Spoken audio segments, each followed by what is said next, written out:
Telangana private teachers lecturers federation నిర్వహిస్తున్నటువంటి ఉపాధ్యాయ దినోత్సవానికి విచ్చేసినటువంటి పెద్దలకు, ఉపాధ్యాయులకు అందరికీ అభినందనలు. ముఖ్యంగా ఈ సందర్భంగా అవార్డు తీసుకోవడానికి ఎంపికైనటువంటి ఉపాధ్యాయులందరికీ కూడా శుభాకాంక్షలు తెలియజేస్తున్నాను. అట్లాగే ఎంపిక కాకపోయినా ఉపాధ్యాయ దినోత్సవ సందర్భంగా ఉపాధ్యాయులందరికీ కూడా శుభాకాంక్షలు. ఈ వేదిక పైన మిత్రులు విజ్ఞాన్ దర్శిని ఫౌండర్ రమేష్ గారు, అట్లాగే శ్రీనివాస్ గారు, ప్రొఫెసర్ వినయ్ బాబు గారు, వెంకటేశ్వర్లు, ఈ టిఎల్ఎఫ్ ప్రెసిడెంట్ విజయ్ కుమార్ గారు, నాగరాజ్, వేదిక మీద ఉన్నటువంటి ఇతర పెద్దలు, వేదిక ముందున్నటువంటి పెద్దలు, అట్లాగే పాత్రికేయ మిత్రులు, అన్న పాశం యాదగిరి గారు, చాలామంది ఉన్నారు. అందరికీ నమస్కారం. చాలామంది చాలా విషయాలు చెప్పారు. నేను ఎక్కువ టైం తీసుకోవద్దని అనుకుంటున్నా. ఎందుకంటే మీకు సన్మానాన్ని పిలిచి చాలామంది ఉపన్యాసాలు చెప్తారు. పాపం వాళ్ళకి ఎన్నో పనులు ఉంటాయి. ఈ సన్మానమే లేదు. అసలు నాకు అదే అనిపిస్తుంది. పర్పస్ ఒక మీటింగ్ పెట్టుకున్నాం కదా, కొంచెం తొందరగా చేస్తే వాళ్ళు హ్యాపీగా ఇంటికి పోతారని అనిపిస్తుంది. కాబట్టి నేను ఎక్కువ మాట్లాడాలి. నేను విజయ్ గారికి కూడా ఒక రిక్వెస్ట్ పెట్టిన, విజయ్ కుమార్ గారికి ఏంటంటే ఇంకొకసారి ఒక ప్రత్యేకమైనటువంటి ఒక మీటింగ్ ఏర్పాటు చేయండి. వాటి మీద ఒక డీటెయిల్డ్ డిస్కషన్ చేసి మనం ఒక కాంక్రీట్గా వీటికి మీద వేఅవుట్ ఆలోచిస్తే బాగుంటుందేమో. ఈ అకేషన్లో మనం కొంచెం సెలబ్రేటింగ్ మూడ్లో ఉందామని అనిపించింది. అయినా మన కష్టాలు మనకు ఎప్పుడు ఎంబటిని ఉంటాయి కాబట్టి చెప్పలేము. నేను మీ అందరికీ ప్రైవేటు టీచర్సు, గవర్నమెంట్ టీచర్సు అనేది నాకు ఎప్పుడు అనిపించదు. Teacher is a teacher wear ever he is. కాబట్టి ఆ రెస్పెక్టు నాకు ఎప్పుడు ఉంటుంది. కాబట్టి మీ అందరిని చూస్తే నాకు ఆ తేడా కనిపించట్లేదు. కాబట్టి టీచర్స్గా మీ అందరిని అభినందిస్తున్నాను. అందరు అనుకున్నట్టుగా ఇక్కడ అక్కడ తేడా ఎందుకు లేదని అంటే, అక్కడ పరిమితమైనటువంటి వనరులు మాత్రమే ఉంటాయి. ఒక యూనివర్సిటీలో 100 ఉద్యోగాలు ఉంటాయి, 1000 ఉద్యోగాలు ఉంటాయి. కానీ రాష్ట్రంలో లక్షల మంది మీకు క్వాలిఫై అయినటువంటి వాళ్ళం కాబట్టి 100 మందికి వస్తే మిగిలినటువంటి వాళ్ళు ఎక్కడ ఉంటారు అనేది మన విషయమే ఆలోచిస్తున్నారు. మన విషయమే కాదు, చదువుకునేటువంటి పిల్లల విషయంలో కూడా పరిశీలిస్తే, నేను హైయర్ ఎడ్యుకేషన్లో ఉన్నా. హైయర్ ఎడ్యుకేషన్కి సంబంధించిన విషయాల్లో కనుక పరిశీలిస్తే, ప్రభుత్వ కళాశాలల్లో, విశ్వవిద్యాలయాల్లో ఒక పరిమితమైనటువంటి ఎన్రోల్మెంట్ మాత్రమే ఉంటుంది.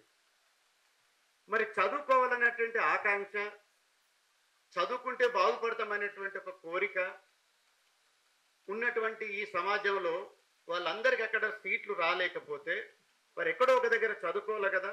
ఆ చదువుకోవడానికి ఏర్పాటు చేయబడ్డటువంటి ప్రైవేటు కళాశాలల్లో ఆ గురుతరమైనటువంటి బాధ్యత తీసుకొని మనం ఆ కళాశాలల్లో, పాఠశాలలో పాఠాలు చెప్తున్నాం. కాబట్టి మనం ఎస్టాబ్లిష్ చేసుకున్నది అని కాదు, అది ప్రభుత్వం పర్మిషన్ చేస్తే చెప్తున్నటువంటి పని. ఈ పద్ధతిలో కనుక పరిశీలించినప్పుడు మీ కృషి, మీ చేసినటువంటి కాంట్రిబ్యూషన్ అనేటువంటిది చాలా అమోఘమైనటువంటిది. ఎంత గొప్పది అని అంటే, నేను ఎప్పుడు ఒక విషయం చెప్తా. ఒక రాష్ట్రంలో, ఒక దేశంలో ఎడ్యుకేషన్ బాగా ఉన్నది లేదు అని చెప్పడానికి మొట్టమొదటి క్రైటీరియా ఏంటంటే gross enrolment ratio of that country, gross enrolment ratio of that state, GER అంటారు. దీన్ని every year government of India, ministry of higher education announce చేస్తూ ఉంటుంది. ఆ కాంటెక్స్ట్లో చూసినప్పుడు ఈ రాష్ట్రంలో, ఈ దేశంలో లేటెస్ట్గా భారత ప్రభుత్వం రిలీజ్ చేసినటువంటి gross enrolment ratio in higher education 28.4. Telangana gross enrolment ratio in higher education 40%. ముఖ్యంగా అమ్మాయిల గ్రాస్ ఎన్రోల్మెంట్ రేషియో దేశంలో 28.5, తెలంగాణలో 41.8. మీరు చాలా తక్కువ సపోర్ట్లు కొట్టారు. నేను చెప్తా ఇంకొక విషయం, అప్పుడు బాగా కొట్టాడు. ఈ 41.8% చెప్పిన 40% గ్రాస్ ఎన్రోల్మెంట్ ఉందని చెప్పిన దాంట్లో గొప్ప షేర్, భాగం, బాధ్యత, సేవ ఎవరిది అంటే ప్రైవేట్ స్కూల్ కాలేజీలది, ప్రైవేట్ టీచర్లది అనేది గుర్తుపెట్టుకోండి. ఈ రాష్ట్రంలో 175 ఇంజనీరింగ్ కాలేజీలు ఉంటే 17 మాత్రమే ప్రభుత్వ ఆధీనంలో ఉన్నాయి. రిమైనింగ్ అంతా కూడా ప్రైవేట్ సెక్టార్లో ఉన్నాయి. ఈ రాష్ట్రంలో 1040 డిగ్రీ కాలేజీలు ఉంటే ఒక 140 మేరకు గవర్నమెంట్లో, ఒక 70 రెసిడెన్షియల్ ఉంటే రిమైనింగ్ అన్ని కూడా ప్రైవేట్ సెక్టర్లో ఉంది. ప్రైవేట్ సెక్టర్ ఉండటం గొప్ప అని నేను అనుకోవట్లేదు. అన్ని ప్రభుత్వ ఆధీనంలో అందరికి అందుబాటులో ఉంటే బాగుండు అనే కోరుకునేటువంటి వాళ్ళు, కానీ ఆల్రెడీ ఉన్నాయి కాబట్టి ఆ సంఖ్య మీ దృష్టిలో పెడుతుంది. ఈ కాంటెక్స్ట్లో ఎన్రోల్మెంటు గణనీయంగా అందియడానికి ప్రధానమైనటువంటి పాత్ర నిర్వర్తిస్తున్నటువంటి ప్రైవేట్ కళాశాలలు, ఆ కళాశాలల్లో పనిచేస్తున్నటువంటి టీచర్స్ యొక్క కాంట్రిబ్యూషన్ అనేటువంటిది చాలా గొప్పది, చాలా అమోఘమైనటువంటిది. అది మనం అందరం గర్వించదగ్గ సేవలు మీరు అందిస్తున్నారని సంతోషంగా చెప్తారు. అయితే ఇంత గొప్ప సేవ చేస్తున్నటువంటి మనము, అన్ని విధాల క్వాలిఫికేషన్స్ ఉన్నటువంటి మనము, ఆపర్చునిటీస్ లేక అనేక పరిమితుల రీత్యా అక్కడ లేకపోయినా ఇక్కడ ఆ ప్యాషన్తో, ఆ కమిట్మెంట్తో, ఆ వృత్తి పట్ల ఉన్నటువంటి ప్రేమతో మేము టీచర్గా ఉండాలని ఎంతో కృషితో మనమంతా ఇక్కడ పనిచేస్తూ ఉన్నాం. ఈ పనిచేస్తున్నటువంటి క్రమంలో కొన్ని బాగా ఇచ్చే వాళ్ళు ఉండొచ్చు, కొన్ని బాధ పెట్టే వాళ్ళు ఉండొచ్చు, ఇవన్నీ ఉంటాయి. నా దృష్టిలో నేనుగా ఏం కోరుకుంటానంటే, we should not blame others. Blame game కాదు ఎప్పుడు కూడా. మనంగా ఏం ఆలోచించాలంటే, ఈ వ్యవస్థలో ఉన్నాం మనం. ఈ వ్యవస్థలో ఉన్నప్పుడు ఈ వ్యవస్థలో మనంగా మనం ఏం చేస్తే బాగుంటుంది అనేది చూస్తాం. ఇంతకుముందు మీరు అందరు చెప్పినట్టుగా టైంకి పోవాలి, డెఫినెట్గా టైంకి పోవాలి కదా. ఇష్టం వచ్చినప్పుడు పోతే పిల్లలు ఎవరు ఉంటారు కదా. ఇవి కావు. నేనేమనుకుంటున్నానంటే, మీరు మంచి టీచర్లు, మంచిగా చెప్పని వాళ్ళంటే ఇంకా మంచిగా చెప్పే ప్రయత్నం చేస్తారు. ఈ వ్యవస్థలో మనం ఎదుర్కొంటున్నటువంటి సమస్యల్ని పరిష్కరించుకోవడానికి ఒక పద్ధతి ప్రకారం పనిచేయాలి. నేను ఎందుకు ఈ మాట ఇవాళ చెప్పాల్సి వస్తుందంటే, విజయ్ కుమార్ గారు లాస్ట్ ఇయర్ కూడా పిలుచుకున్నాను. నేను కూడా లాస్ట్ ఇయర్ వచ్చి అందరికి సాల్వ్ అయిపోయాను. మళ్ళీ సేమ్ డిమాండ్స్, సేమ్ డిస్కషన్ ఇప్పుడు అవుతున్నది. నేను ఇట్లయితే కాదు. మనము అనేక వృత్తులలో, సమాజంలో వారు దైనందిన జీవితంలో ఎదుర్కొంటున్నటువంటి సమస్యలకు ఒక పరిష్కారం కనిపిస్తూ ఉన్నది. మరి ఇంత గొప్పగా చదువుకున్నటువంటి మనము మన సమస్యల గురించి, ఈ సమాజాన్ని నిర్మిస్తున్నటువంటి ఉపాధ్యాయులుగా, ఈ సమాజ పురోభివృద్ధికి సాయశక్తుల పనిచేస్తున్నటువంటి వ్యక్తులుగా వాటిని పరిష్కరించుకునేటువంటి ప్రయత్నం మనం చేయలేమా? ఈ దేశ భవిష్యత్తును, రాష్ట్ర భవిష్యత్తును తీర్చిదిద్దే మీకు మన భవిష్యత్తు పట్ల ఒక గంట, అరగంట ఆలోచించి పరిష్కరించలేమా? నాకు అనిపించింది. డెఫినెట్గా పరిష్కరించుకోవచ్చు. ప్రభుత్వాలు ఏవైనా సరే తప్పకుండా మీ పట్ల సానుభూతి ఉంటుంది. ఈ ప్రభుత్వం వచ్చిన తర్వాత కూడా ఈ విద్యారంగ సమస్యల మీద ప్రత్యేకమైనటువంటి శ్రద్ధతో పరిష్కరించాలనేటువంటి ఒక నిబద్ధతతో పనిచేస్తూ ఉన్నారు. కాబట్టి ఇప్పుడే కమిషన్ కూడా వేశారు.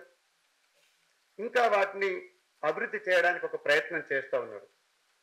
మీరు అడుగుతున్నటువంటి డిమాండ్స్ కేరళలో ఉన్నాయి, తమిళనాడులో ఉన్నాయి అని చెప్తా ఉన్నాం.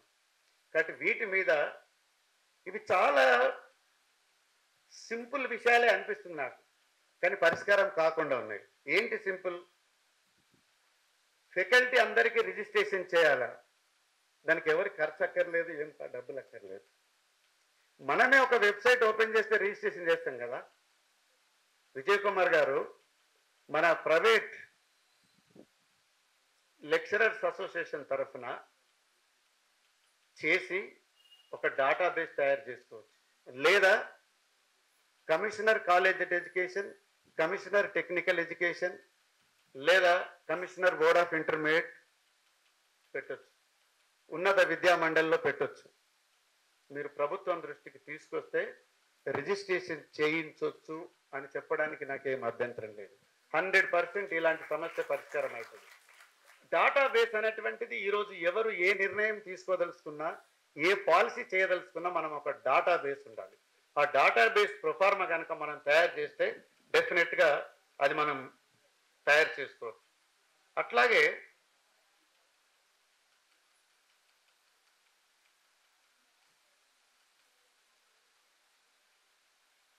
టీచర్స్ అందరికి కూడా గుర్తింపు కార్డు ఉండాలి. గుర్తింపు కార్డు ఇవ్వరా మీ కాలేజీలో? ఇస్తారా ఇవ్వరా?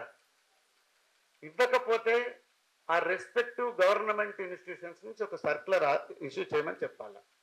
ప్రతి teacher should have a ID card. ఆ ప్రౌడ్గా చెప్పాలి, నేను ఇప్పుడు వీళ్ళు కష్టపడి బ్యాడ్ చేశారు మనకు ఈ మీటింగ్కి వచ్చినామని. అట్లాగే ఏ కాలేజీలో పనిచేస్తున్నారు, అది ఏ ఇన్స్టిట్యూషన్ అనేటువంటిది ఒక గుర్తింపు కార్డు అనేటువంటిది ప్రభుత్వం తరఫునే ఆర్డర్స్ తీసుకొని ఒక ఆర్డర్ కాపీ కనుక మనకి ఇవ్వగలిగితే అది కూడా కష్టము డబ్బులతో కూడినటువంటి పని కాదు. ప్రైవేట్ టీచర్లందరికి కూడా, స్టాఫ్ అందరికి కూడా బీమా సౌకర్యం ఇవ్వచ్చు, పెద్ద కష్టమైన పని కాదు. అది కూడా ప్రభుత్వం పెద్ద కష్టం అనుకోవట్లేదు. నిజంగా మనం అందరం సీరియస్గా పనిచేస్తే బీమా సౌకర్యానికి కూడా కొన్ని మెథడ్స్ ఉన్నాయి. ఇవాళ రేపు మనందరికి కూడా ఆరోగ్యపరమైనటువంటి బీమా కానివ్వండి, జీవిత బీమా కానివ్వండి, రకరకాల స్కీమ్స్ ఉన్నాయి. నిజంగా అంటే నేనేం గొప్ప చెప్పడానికి కానీ తెలుసు కోసం అని చెప్పట్లేదు. ఇవాళనే ఒక నిర్ణయం తీసుకున్నాం, మా కౌన్సిల్ మీటింగ్ అని. మా దగ్గర ఒక 40 మంది డిఫరెంట్ కేటగిరీస్లో పనిచేస్తారు. ప్రైవేట్ ఎంప్లాయీస్ అంటారు, వాళ్ళని డైలీ వేజ్ అంటారు, అవుట్ సోర్సింగ్ అంటారు. వాళ్ళందరికీ కూడా జీవిత ఆరోగ్య బీమా ఇవ్వాలని ఒక నిర్ణయం తీసుకున్నాం. ఎందుకంటే ఇవాళ రేపు ఏ హాస్పిటల్ పోయినా 1000 లక్షలు ఖర్చు అవుతుంది. కాబట్టి ఒక ఐడి కార్డు ఉంటే మనకు డెఫినెట్గా ఇన్సూరెన్స్ ఫ్రీగా ఉంటే కొంత ఒక సెక్యూర్ చిన్న చిన్న టెస్టులు చేయించుకొని ఏ రకమైనటువంటి ట్రీట్మెంట్ కానీ ఒక భరోసా అనేటువంటిది ఎంప్లాయీస్ ఉంటుంది. కాబట్టి అది 2 పద్ధతుల్లో మేనేజ్మెంట్స్ మీరు కలిపి కాంట్రిబ్యూట్ చేయటమా లేదా మేనేజ్మెంట్ చేయటమా అనేటువంటి ఒక పద్ధతిని కనుక ఎవాల్వ్ చేయగలిగితే డెఫినెట్గా చేసుకోవచ్చు. ఈ విధంగా అనేక విషయాల్ని మనం కొంత రెగ్యులేట్ చేసుకోవచ్చు. నేనేమనుకుంటున్నానంటే ఈ డీటెయిల్స్ అన్నీ నేను చూశాను. మీరు చెప్పిన 12 డిమాండ్స్లో వాటన్నిటినీ 3-4 భాగాలుగా విభజించి ప్రభుత్వంతో కనుక డిస్కస్ చేస్తే సెలవులు ఇచ్చే విషయం కానీ, మినిమం సాలరీస్ ఫిక్స్ చేసే విషయంలో కానీ, ప్రైవేటు ఎడ్యుకేషన్ ఇన్స్టిట్యూషన్లో పనిచేస్తున్న టీచింగ్ ఫ్యాకల్టీ అందరికి కూడా ఒక ప్రభుత్వ పాలసీ ఉండాలని మనం కోరాలి. ఒక గవర్నమెంట్ పాలసీ కనుక మనం కోరితే ఆ విధి విధానాలు కనుక మనకు వస్తే డెఫినెట్గా దాంట్లో మనం ఉంటాం. ఇలా ప్రతి సెక్టార్లో ఎందుకో యాదృచ్ఛికమో మరి ఎందుకో తెలియదు కానీ ఎవరు ఏ సంఘం కూడా దీని మీద సీరియస్గా పనిచేయరు. ఏదో ఇలా పిలిచిందంటే వచ్చిన తర్వాత మనం ఎవరు కలవరు, ఎవరు మాట్లాడరు. ఎవరికైనా సమస్య వచ్చినప్పుడు మళ్ళీ ఎవరు చుట్టూ పోతాం, వాళ్ళు ఏదో ఇన్ఫ్లుయెన్స్ చేసి నెగోషియేట్ చేసి పరిష్కారం చేస్తారు. అది కాకుండా ఒక పాలసీ కనుక చేయగలిగితే డెఫినెట్గా అది మనకు ఒక రైట్గా కానీ, అదొక బాధ్యతను కానీ, అది మనకు ఒక భరోసాను కానీ ఇచ్చేటువంటి అవకాశం ఉంటుంది. కాబట్టి నేను వీరందరినీ కోరుకునేది ఏంటంటే ఈ విషయాల పట్ల అవగాహన ఉన్నటువంటి వాళ్ళు, ఈ విషయాలను అర్థం చేసుకున్న వాళ్ళు ప్రభుత్వ విధానంలోకి తీసుకురావడానికి ఏ పద్ధతులు అవలంబిస్తే బాగుంటుందో చెప్పి ఒక పాలసీని కనుక ప్రకటించగలిగితే ఆ పాలసీలో ఈ రకమైనటువంటి సమస్యలకు ఒక పరిష్కారాన్ని చూపించగలిగితే డెఫినెట్గా మనందరికి ఒక మేలు జరుగుతుందని అనుకుంటున్నా. ఇన్ని లక్షల మంది పనిచేస్తున్నటువంటి వ్యవస్థకు ప్రభుత్వ పరంగా విధానం ప్రకటించాల్సినటువంటి అవసరం అయితే ఉంటుంది. డెఫినెట్గా మీరు కనుక ప్రాపర్ ప్రపోజల్స్ నోట్ కనుక పెట్టగలిగితే, రిప్రజెంటేషన్ పెట్టగలిగితే అది అవుతుందని భావిస్తూ మీరు తప్పకుండా ఈ రాష్ట్ర దేశ భవిష్యత్తు నిర్మించడంలో ఎంతో బాధ్యతాయుతమైనటువంటి పాత్ర నిర్వర్తిస్తున్నారు. వాళ్ళందరూ చెప్పినట్టుగా టీచర్లకు సబ్స్టిట్యూట్ లేదు, టీచరే మాస్టరు. ఈ దేశాన్ని రాష్ట్రాన్ని నిర్మించడంలో మీ కృషి ఎప్పటికీ ఉంటుంది. ఎవరు గుర్తుపెట్టినా గుర్తుపెట్టుకోకపోయినా ఒకరు మాత్రం గుర్తుపెట్టుకుంటారు. వాళ్ళు ఎవరంటే మీరు చదువు చెప్పిన పిల్లలు. ఆ పిల్లలు మిమ్మల్ని మర్చిపోరు. పిల్లలకు మీరే రోల్ మోడలు. ఆ పిల్లలకు రోల్ మోడల్ అయినప్పుడు అలాంటి గొప్ప పాత్ర నిర్వర్తించే మీ పట్ల ప్రభుత్వాలు కానీ మాలాంటి వాళ్ళం కానీ ఎప్పుడు అండగా ఉంటాం. మీ సమస్యలను అర్థం చేసుకుంటాం. వాటిని పరిష్కరించడంలో మా వంతు కృషి చేస్తామని తెలియజేస్తూ ఇంతటి చక్కటి అవకాశం కల్పించినటువంటి ఈ విజయ్ కుమార్ గారికి, వారి సంఘానికి, విద్యార్థి సంఘానికి, వేదిక మీద ఉన్న పెద్దలు, అట్లాగే వివిధ కళాశాల నుంచి వచ్చినటువంటి ఉత్తమ ఉపాధ్యాయులు ఓపికతో ఉన్నందుకు అభినందనలు, కృతజ్ఞతలు తెలియజేస్తూ సెలవు తీసుకుంటాను.